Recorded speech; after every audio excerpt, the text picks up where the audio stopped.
It's been more than a year already since I got my Grail watch. 22 years passed and I finally found my Grail watch. Here it is. It is the Rolex Explorer II 16570.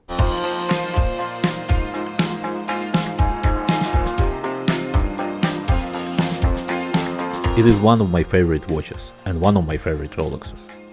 In this video I want to share my experience of owning this new vintage Rolex model from 2002. When I got this watch, it instantly became my favorite watch in the collection. Although the watch is 22 years old, I'm not babysitting it. This Rolex Explorer II is in my everyday rotation, so I wear it almost every other day. I swam with this watch in a pool, although I'm not too confident to take it on a vacation that involves beach and swimming. The accuracy is good, I did not test it properly, but my impression is that the movement is gaining about 1 minute per month, which is not bad for me. The watch is sturdy enough to be my everyday watch, but I still keep in the back of my mind that it is an older watch. I'm not treating it as a vintage watch, but also not like the new watch. It's something in between, if it makes sense to you. If I know that the watch I wear may possibly encounter some extreme conditions, I wear something like my Tudor Black Bay 58 or a Tag Heuer Racer. But for regular everyday wear, this Rolex Explorer II is perfect. The charm and versatility is there.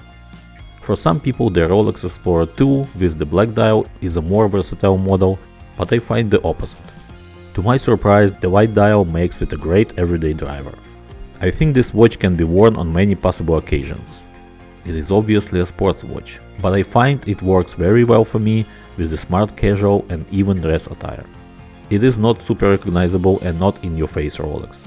No one, except some occasional watch nerds, is noticing that this is a Rolex watch, which is really great for me. The bracelet is old, light and comfortable, with no modern tech and no quick adjustments or quick releases. I like that old school type of bracelet, but for some people it could be a deal breaker. I'm not traveling to other time zones often, but I use the GMT function to track time in Europe, which is very convenient for me during work days. What are the specs of the watch? The specs are very close to perfect. The case diameter is stated as 40mm, but my measurements show 39mm, and the watch indeed looks about the same size as the 39mm Tudor Black Bay 58. The watch is 12mm thick and 47mm lug to lug. It has 100 meters of water resistance and a screw-down crown. The polar version of the 16570 Explorer II has enameled in black, white gold hands and applied indices for better readability. It indeed provides a nice contrast against the white dial. It has fixed 20-hour bezel. It also comes with flat sapphire crystal and cyclop. This reference is one of the long-lasting references in Rolex history. It has been running from 1989 until 2011, and the watch was getting updates along the way. The model I have, I said already, is from 2002. It has the Swiss-made sign, which means the model is with Super Luminova lume. The lume is still very powerful despite the fact that the watch is 22 years old. Before the Super Luminova, the model saw Luminova and Tritium lume use. Those models are still highly collectible, especially the Tritium ones. The watch is powered by the Rolex Caliber 3185 with 50 hours of power reserve. This is a very reliable and tested by time flyer, travel or true GMT movement with one little issue, a shaky GMT hand. When you set up the time, you can see the wobbling GMT hand. It's something that's not unique to that movement. I noticed similar behavior for some other watches with GMT function.